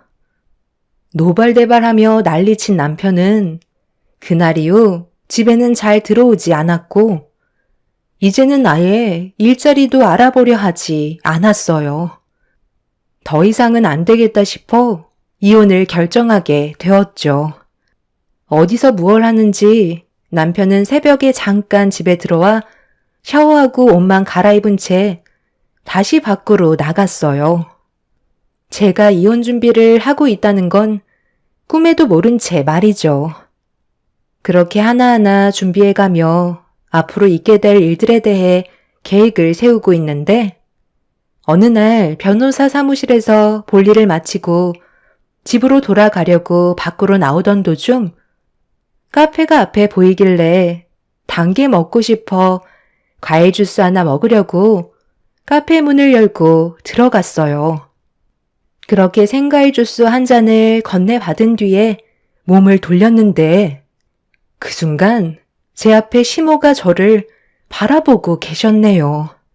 너무 갑작스러운 상황이라 흠칫 놀라며 어색한 인사를 드리는 사이 시모는 제 손에 들고 있던 명세서와 카드를 낚아채셨고 결제 내역을 확인하시곤 눈이 휘둥그레지셔서는 저한테 막말을 퍼부으시더니 자기 아들이 힘들게 벌어모은 돈으로 제 배만 불린다며 많은 사람들 보는 앞에서 만삭인 제 뺨을 명세서로 사정없이 내려치셨어요. 너무 놀라 뭐 하시는 거냐고 소리를 지르자 딸이라서 딸기 주스를 시켜 먹냐는 어이없는 말을 꺼내시더니 제 손에 들고 있던 주스를 빼서 뚜껑을 열은 뒤 머리 위로 부어 버리셨네요. 지금 이게 뭐 하시는 거죠? 뱃속에 있는 아이가 딸이라고 한순간에 이렇게까지 변하실 줄은 정말 몰랐네요. 그리고 그 카드 그 사람 거 아니거든요? 각자 일하면서 모은 월급 중에 일부를 나눠서 생활비를 넣어둔 카드라고요. 그런데 그 안에 있는 생활비가 지금은 제가 벌어모은 돈으로만 꽉 차 있다고요. 어머님이 그렇게 아끼시는 아들이 지금 뭐라고 다니는 줄 아세요? 저랑은 한마디 말도 없이 퇴사해서 그동안 벌은 돈으로 흥청망청 쓰면서 집에는 들어오지도 않고 있다고요. 저번에 형님이 그이한테 같이 일하길 원했었죠? 그때도 퇴사한 상태였어요. 지금까지 제 속이 얼마나 타들어갔는지 아세요? 그런데 어머님은 뱃속에 있는 아이가 딸이라고 저를 이런 식으로 대하시면 제가 가만히 있을 것 같아요? 방금 하신 행동에 대해서는 그냥 넘어가지 않을 거예요. 너 방금 뭐라고 그랬니? 내 아들이 지금 백수라는 거야? 그걸 왜 이제야 얘기하는 건데? 미리 말을 했다면 이런 일도 없었을 거 아니야?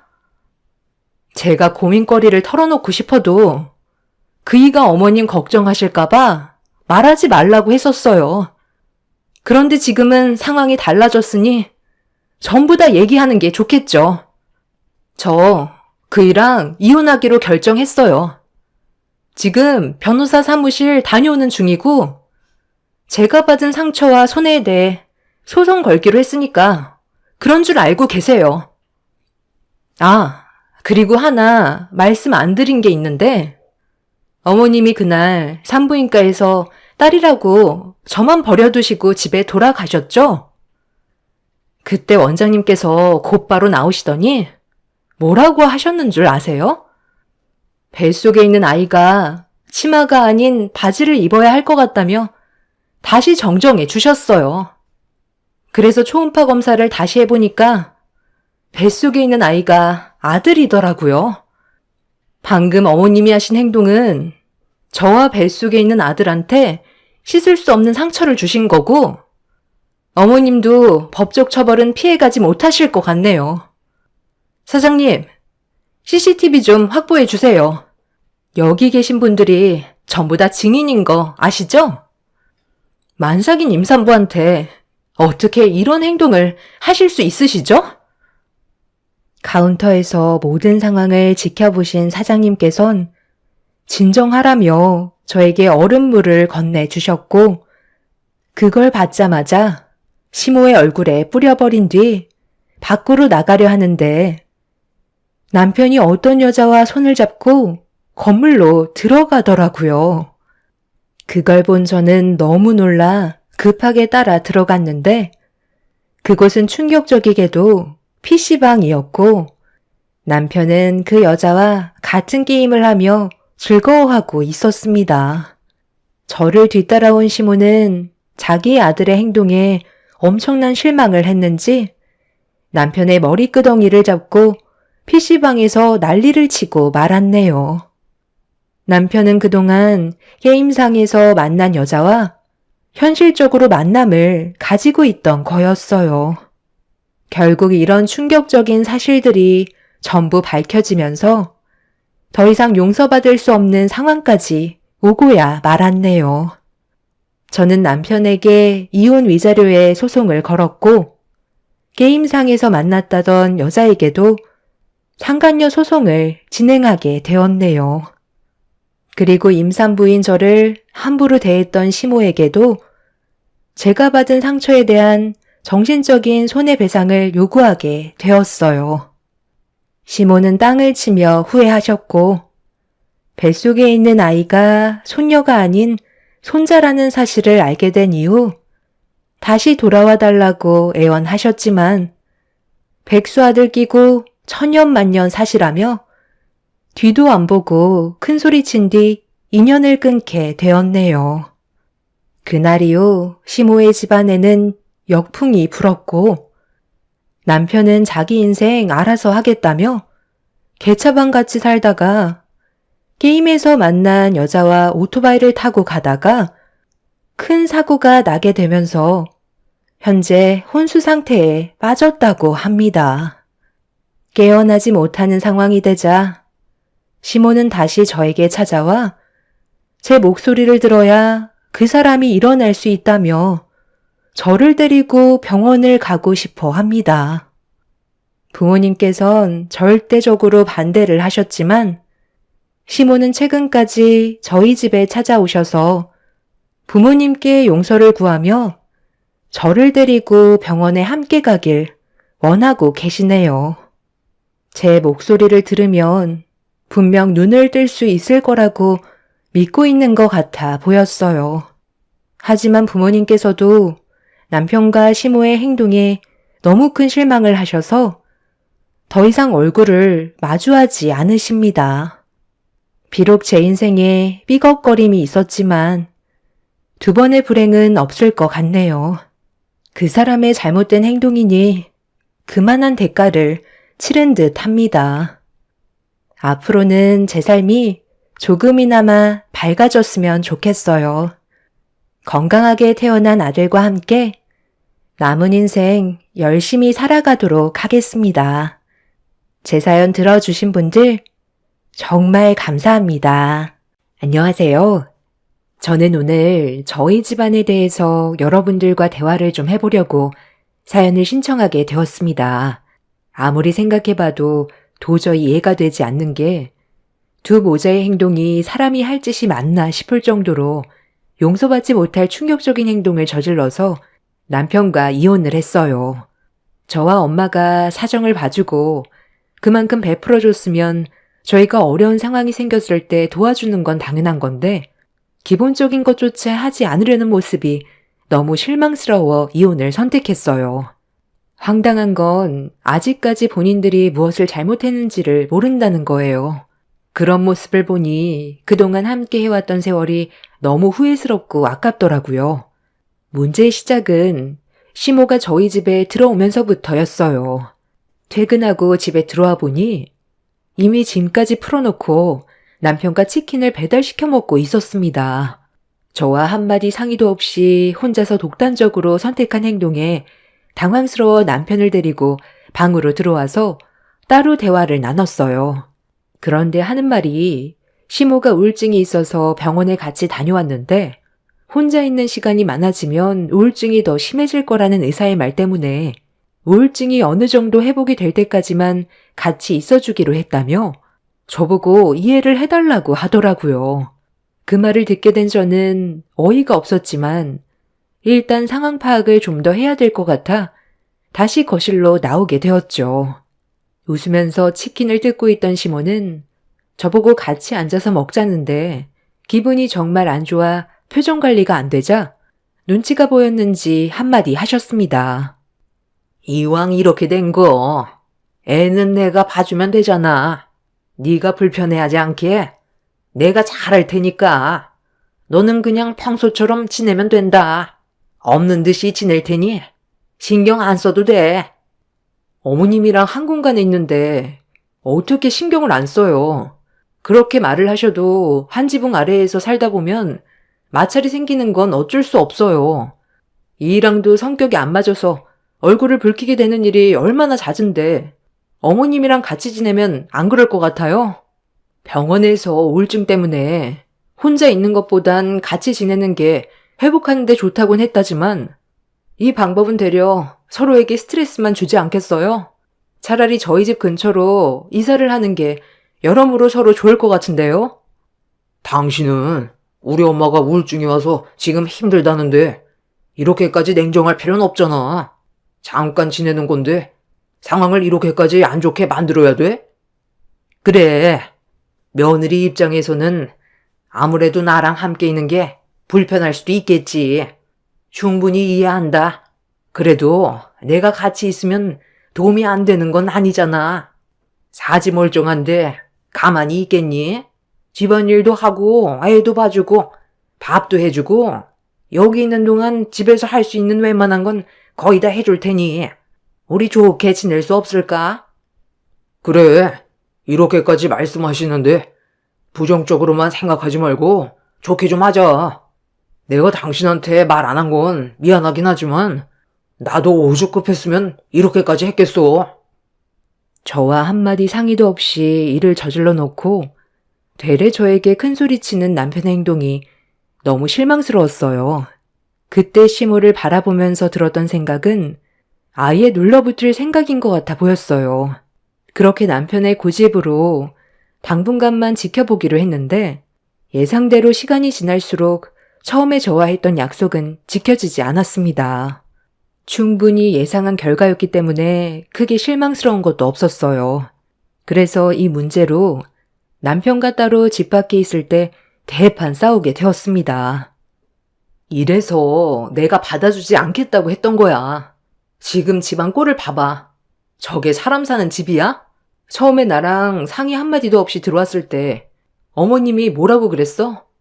내가 신경 쓰지 않게 집안일도 깔끔하게 해주고 애도 봐준다고 하셨잖아.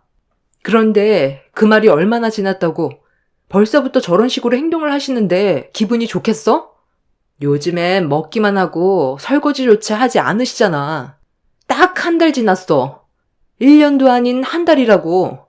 몸이 불편한 것도 아니시면 본인이 먹은 것 정도는 설거지할 수 있는 거 아니야? 그렇다고 당신이 집안일을 도와주는 것도 아니잖아. 애 키우는 집이면 깔끔해야 되는 게 기본인데 어떻게 된 게 전보다 더 심해졌어? 아휴, 그만 좀 해라. 얼마나 지저분해졌다고 그러는 거야? 사람 사는 집이 다 똑같지. 치우면 되는 거잖아. 그리고 우리 엄마가 가정부야? 요양이 필요한 상황이라고. 아, 그래서 집안 꼴을 저 지경으로 만들어 놓은 거야? 요양이 필요해서? 음식 먹은 봉지는 여기저기 굴러다니고 어머님 빨래는 산더미처럼 쌓여 있는데 세탁기 한번 안 돌리고 도대체 왜 씻지는 않으시는 건데? 몸에서 냄새 나는 건 알아? 이런 환경에서 어떻게 애를 놓고 마음 편히 일을 할 수가 있겠냐고. 일주일 내로 당장 나가시라고 당신이 말씀드려. 나도 참을 만큼 참았어. 사람이 눈치가 있으면 함께 사는 공간에서 기본적인 건 해야지. 도대체 저게 무슨 민폐야? 저것도 다 우울증에서 오는 거라고. 당신이 이해 좀 해주면 안 돼? 우리랑 함께 사는 게 편하니까 저렇게 하시는 거지. 불편하면 저러겠어? 전에 살던 집도 며칠 전에 처분돼서 지금 갈 데도 없잖아. 우리 엄마가 아버지 돌아가시고 나서 얼마나 힘들어했는지 당신도 잘 알지? 혼자 외로우셔서 그런 거라고. 웃기고 있네. 어머님이 외로우셔서 지금 저러시는 걸로 보여? 아버님이 왜 세상 떠나셨는지 벌써 까먹은 거야? 어머님이 아버님을 하도 못살게 굴어서 엄청 스트레스 받으셨던 거 몰라? 어머님이 지금 발톱을 숨기고 있는 거지? 아버님 살아계셨을 때 성격 당신도 모르는 거 아니잖아. 그때 술만 먹으면 집안 물건 다 때려 부수고 아버님과 얼굴만 마주하면 더 좋은 남자 만날 수 있는 젊은 시절에 형편없는 남자 만나서 나이 들어서도 궁상맞게 살아야 된다고 평생 힘들게 일만 해오신 아버님한테 욕을 퍼부었을 때 견디지 못해 집 밖으로 나가셨다가 사고가 난 거 몰라? 그 일을 벌써 까먹은 건 아니지? 아직 1년밖에 안 지났어. 어머님 저러시는 거 완전 가면 쓴 두 얼굴이라고. 솔직히 어머님이 우울증 걸렸다고 했을 때부터 나는 이해가 되지 않았어. 누구 때문에 아버님이 교통사고로 돌아가셨는데? 지난 일을 뭐하러 꺼내? 우리 엄마가 말을 안 해서 그런 거지. 속으론 그때 일을 후회하고 있을 거라고. 그러니까 당신도 그냥 좀 이해해주면서 살아. 아니, 난 더 이상 이해 못 해주겠어. 서로 잘해도 모자랄 판에 약속도 지키지 않은 어머님이랑 더 이상은 못 살겠으니까 당장 집 알아보시라고 말씀드려. 저 집이 당신 명의로 되어 있다고 지금 권리 주장하는 거야? 정말 더러워서 같이 못 살겠네. 나도 너랑 같이 사는 게 편한 줄 알아? 지긋지긋하다고. 시간이 지날수록 시모 때문에 남편과의 관계에도 점점 금이 가기 시작했어요. 웬만하면 최대한 참고 넘어가려 했지만 집이 돼지우리 마냥 전혀 정리가 되지 않고 사람 사는 집안 꼴이 아니라서 저도 더 이상은 참기가 힘들었어요. 제가 봤을 때 시모는 우울증이 아니라 시부가 떠난 뒤 입이 근질거리고 괴롭힐 사람이 없어져서 저희 집에 온 걸로밖에 안 보일 정도로 하루하루가 지날 때마다 달라지는 모습들이 적응하는 게 힘들었습니다. 그렇게 남편과도 점점 더 안 좋은 관계가 되어가고 있는데도 시모는 이런 문제를 모르는 것도 아니면서 전혀 신경을 쓰지 않고 있었습니다. 그래서 그날 한바탕 난리를 쳤어요. 이번 달 안으로 집 알아보셔서 그만 나가주세요. 아무리 생각해봐도 이건 아닌 것 같아서요. 제가 지금까지 힘들게 이끌어온 이 가정을 무너뜨리고 싶지 않아요. 뭐라고? 나보고 지금 나가라는 거야? 아니, 내가 뭘 어쨌길래 나가라는 거니? 나도 이 집에 살면서 마음 편한 줄 알아? 그래도 내가 의지할 곳이 여기밖에 없으니까 붙어 있는 건데 어떻게 우울증 때문에 힘들어하는 나를 내칠 수가 있는 거니? 너희들 좀 전에 나갔다 오더니 싸우고 들어온 거야? 네, 어머님 때문에 저희 이혼하게 생겼어요. 지금 집안 꼴을 보세요. 이게 사람 사는 집이에요? 돼지우리지? 저도 정말 많이 참고 있었거든요. 그런데 이젠 안 될 것 같아요. 더 이상은 못 봐드리겠어요. 어머님은 우울증이라면서 왜 약은 건들지도 않으세요? 저 약봉지들 보세요. 타놓기만 하지 한 번도 먹은 흔적은 없잖아요. 우울증은 그냥 하는 말이고 혼자 있는 게 심심하니까 빨래 해주고 밥 해주는 며느리 집에서 살고 싶어 우울증 핑계로 들어온 거잖아요. 아, 그만 좀 하라니까. 당신이 우리 엄마에 대해서 얼마나 안다고 그래? 지금 저 모습이 정상인 것 같아? 우울증은 감정 기복이 심하기 때문에 정상인 것 같이 보여도 속마음은 전혀 그렇지 않다고 그랬어. 당신이 그냥 좀 이해해주고 넘어가 달라고 했잖아. 서로 얼굴 붉히면서 살아가는 게 더 안 좋은 거 알면서 그래? 그러니까 얼굴 붉히지 않을 방법에 대해서 얘기해주고 있는 거잖아. 당신이 이러는 게 오히려 도움 안 되는 거 몰라? 당신이 근처로 집 알아봐 드려. 이게 아주 좋게 얘기하니까 시애미를 아주 우습게 보네. 예, 너 내가 누군지 몰라서 지금 이러는 거야? 최대한 좋게 넘어가려 했는데 말버릇이 그게 뭐야? 너 내 성격 몰라서 그래? 요즘 일이 잘 안 풀려서 기분이 상당히 안 좋은데 너까지 내 속을 뒤집어 놓니? 너는 집안의 가장이란 놈이 마누라한테 찍소리 못해서 잡혀 살기나 하고 집안 꼴 잘 돌아간다. 나는 평생 이 집에서 붙어 살 거니 그런 줄 알아라. 그리고 어느 시애미가 며느리 집에서 집안일을 하니?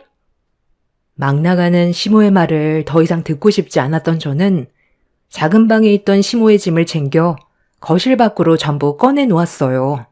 막무가내인 시모와 제 편이 아닌 남편도 더는 보고 싶지 않아서 효자 아들 평생 끼고 살라며 남편의 옷들도 전부 거실 밖으로 던져버렸습니다. 두 모자는 저보고 뭐 하는 짓이냐며 얼굴을 붉히면서 저를 막아섰지만 이미 화가 머리끝까지 올라와 버린 상태라 더는 두 모자를 상대하고 싶지가 않았어요. 제 눈앞에서 사라져주는 게 제가 살아갈 수 있는 유일한 길이라고 판단했었기 때문에 남편과도 더 이상 함께 살고 싶지가 않았습니다. 두 모자는 분노한 저를 말렸고 저는 두 모자의 짐을 거실 밖으로 전부 빼내고 있는데 갑자기 제 핸드폰에 전화가 울리기 시작했어요. 핸드폰 벨소리에 잠깐 동안 흥분이 가라앉게 된 저는 연락이 온 번호를 보게 됐는데 엄마한테 전화가 왔길래 숨을 고른 뒤 안방으로 들어갔습니다. 보통은 낮에 전화 통화를 하지 늦은 저녁에는 연락을 하지 않는데 예고도 없이 전화가 와서 느낌이 좋지 않아 통화 버튼을 누르는 순간 저는 가슴이 철렁 내려앉았어요. 엄마가 병원에 있다는 말을 듣게 된 거였죠. 저희 집과 친정의 거리가 꽤 먼 편인데 엄마가 병원에 입원했다는 말을 들었을 때 조금의 고민도 하지 않고 바로 병원으로 향했어요. 두 모자도 저희 엄마가 병원에 입원했다는 말을 듣곤 뒤따라 오려 하길래 집 정리하고 애 좀 봐달라고 부탁했어요. 두 모자와 얼굴 붉히면서 싸우는 것보다 엄마의 건강 상태가 더 중요했었기 때문에 급하게 병원으로 향했고 그렇게 도착한 뒤 엄마의 몸 상태를 확인했는데 일어나지 못하시길래 어떻게 된 거냐고 여쭤보니 식당을 운영하시던 엄마가 갑자기 미끄러지면서 척추 압박 골절이 돼서 몇 달간 꼼짝없이 움직이지 않고 쉬어줘야 하는 상황이 생겨버렸어요. 다행히 뇌출혈이나 더 큰 사고로 이어지지 않았다는 건 정말 다행스러운 일이었지만 엄마 곁에서 간호해줄 사람이 없었기 때문에 제 도움이 필요한 상황이라 며칠 뒤 엄마를 모시고 집으로 들어왔어요. 저도 제가 결혼하기 전까지 엄마와 단둘이 살아왔었는데요. 저는 아빠의 존재 자체를 기억하지 못하고 살아왔어요. 워낙 어렸을 적에 사고로 돌아가셔서 엄마 혼자 저를 힘들게 키워주셨죠. 아빠랑 둘이서 장사하시던 식당을 떠나고 싶지 않으셔서 지금까지 한 곳에 계셨지만 워낙 식당 일을 오래 하셔서 몸에 문제가 하나둘 생기기 시작한 것 같습니다. 몇 달간 꼼짝없이 누워만 있어야 한다는 의사의 말에 엄마를 집으로 모신 뒤 두 모자에게 진지하게 부탁을 했어요. 당신이랑 어머님이 당분간 저희 엄마를 잘 좀 돌봐주셨으면 좋겠어요. 제 집에서 나가기 싫고 같이 지내고 싶다고 했으면 제가 부탁하는 것도 들어주셔야죠. 일방적으로 저만 희생하는 건 아니죠. 아까 전화통화로 이 사람한테 대충 설명했지만 저희 엄마가 몇 달간 허리 때문에 누워만 계셔야 되세요. 그래서 도움이 필요한데 어머님이 어차피 집에 계시잖아요? 집에서 놀고 먹기만 하지 마시고 이럴 때 서로 도와줘야 하지 않겠어요? 서로 얻는 게 있어야 균형이 맞는 거죠. 어머님은 혼자서 지내고 싶지 않아서 저희 집에 눌러 앉으셨으면 제가 부탁하는 걸 들어주는 건 당연하다고 생각해요. 서로 노력해야 잘 지낼 수 있지 않겠어요? 어려운 것도 아닌데 당연히 그렇게 해줘야지. 사돈이 아파서 어쩔 수 없이 온 건데 내가 안 도와주면 누가 도와주겠어? 나도 받은 만큼 베풀 줄 아는 사람이다. 우리 엄마의 도움이 필요할 때도 있다고 내가 얘기했었잖아. 네가 좀 이해해주고 넓게 생각하면 서로 잘 지낼 수 있다니까. 오늘 있었던 안 좋은 일은 그만 잊어버리고 앞으로 서로 좀 잘 좀 지내자. 하루 이틀 얼굴 볼 사이도 아니잖아. 우리 엄마가 당신 눈에 부족한 부분이 있어도 가족 일이라면 양팔 걷고 나서준다고. 걱정하지 말고 당신은 일에만 집중해. 엄마가 못하는 건 내가 뒤에서 또 챙겨줄 테니까 신경 쓰지 말고. 그럼 우리 이제 앞으로 잘 지내는 거다. 글쎄, 그건 앞으로 어떻게 하냐에 따라 달린 거겠지. 서로 원하는 걸 얻으려면 같이 잘해야 되는데, 당신이랑 어머님이 내가 부탁한 걸 잘해주지 않는다면 아마 오래가지 못할 거야. 그러니 앞으로는 제발 신경 좀 써줬으면 좋겠어. 어머님도 마찬가지예요. 제가 부탁하는 건 그냥 흘려듣지 마시고 노력 좀 해주세요. 그래, 알았다. 나도 눈치가 있는 사람인데 네가 2번이나 얘기했는데 전처럼 똑같이 행동하겠니? 그나저나 사부인께서 앞으로 2달 정도 요양을 해야 된다고? 2달에서 3달간 화장실을 제외하곤 꼼짝없이 누워만 있어야 한대요. 허리 쪽 인대가 늘어나면서 척추 압박 골절까지 생겨서 꾸준한 치료가 필요한가 봐요. 아무래도 식당 일을 오래 하시다 보니 허리를 자주 반복해서 쓰니까 무리가 온 것 같은데, 좀 쉬면 다시 예전처럼 정상적인 생활이 가능하다고 했으니까 잘 좀 부탁드릴게요. 병원에 있을 때 저희 엄마가 허리 문제로 정상적인 생활이 불가능하다고 남편한테 설명한 뒤 회복하는 시간 동안 요양시설을 알아봐야 할 것 같다고 했는데, 남편이 시모와 대화가 끝났다면서 엄마를 집으로 모셔오라고 했어요.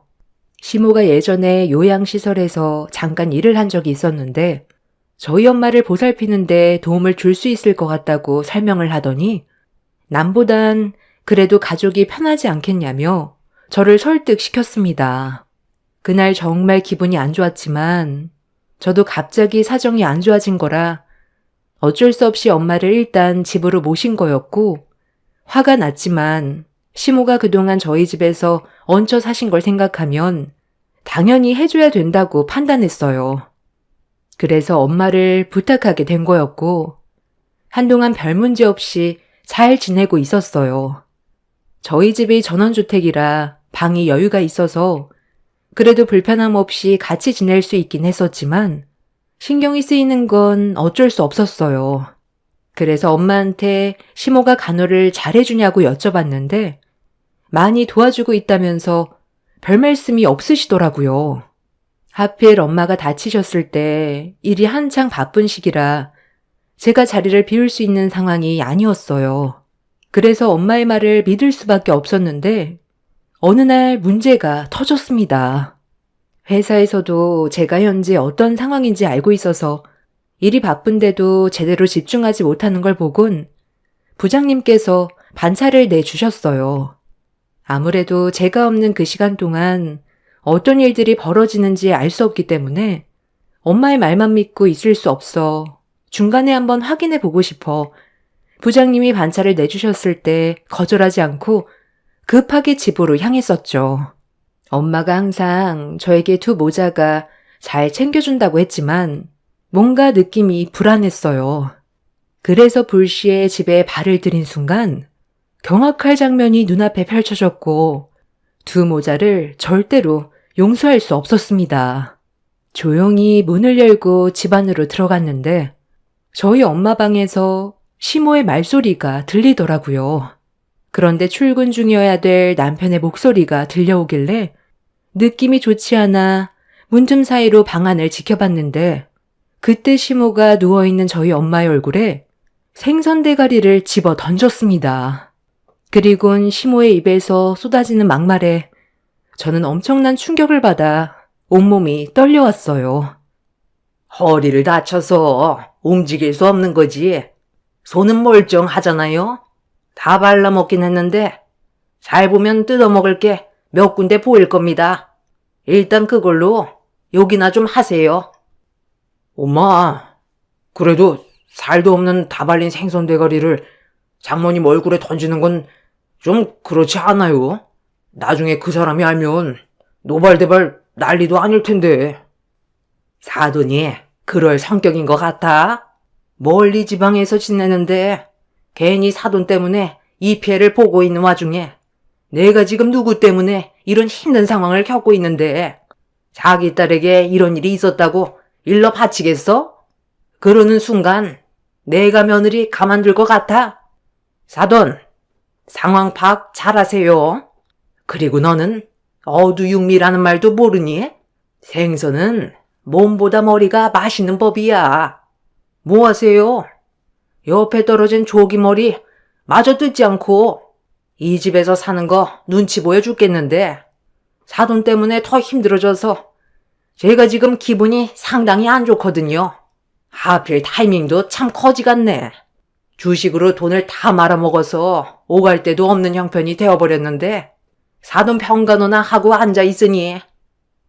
그러니까 내가 뭐라고 그랬어요?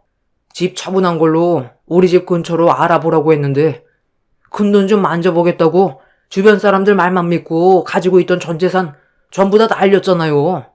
엄마 때문에 나도 그 사람 몰래 가지고 있던 돈 전부 다 쏟아 부은 거 알죠? 카드론까지 받아서 그 사람이 알기 전에 막아야 한다고요. 장모님, 이 일은 절대 말하지 마세요. 저희 이혼하는 거 원하지 않으시죠? 그 사람만 보려 하지 말고 어머님 손주도 생각을 하셔야죠. 니들이 인간이야? 내 딸은 밖에서 뼈 빠지게 일하고 있는데 너희들은 내 딸 등골이나 빼먹으려 들어? 내가 가만히 있을 것 같아? 사람은 항상 그 입이 문제야. 조용히 가만히나 있으면 중간이라도 가지. 입이 근질근질하죠? 그 입 좀 다물고 있으면 참 좋을 것 같은데. 시모는 밥풀이 묻어있던 밥숟가락을 들더니 저희 엄마의 입술을 사정없이 내리쳤어요. 그리고 저는 그 광경을 목격하고 두 눈이 돌아버려 문을 활짝 열자마자 시모의 머리채를 잡아 사정없이 거실로 끌고 나와 정신 나간 여자처럼 머리털을 전부 다 뽑아 버렸습니다. 제가 불시에 나타나자 남편은 많이 놀랐는지 잠깐 동안 당황하더니 시모가 살려달라는 말에 저에게 급하게 달려와 말리려 하길래 시모를 패대기 친 뒤 남편의 얼굴을 향해 조금의 망설임도 없이 손을 올려 버렸어요. 그렇게 정신 나간 여자처럼 행동을 하면서 난리를 치자 두 모자는 많이 놀랐는지 급하게 집 밖으로 도망을 쳤어요. 저는 두 사람을 향해 다시는 들어오지 말라고 분노한 목소리로 소리를 질러 버렸습니다. 엄마는 저에게 미안하다면서 눈물을 보이시는데 제 마음은 찢어질 것처럼 아파지더라고요.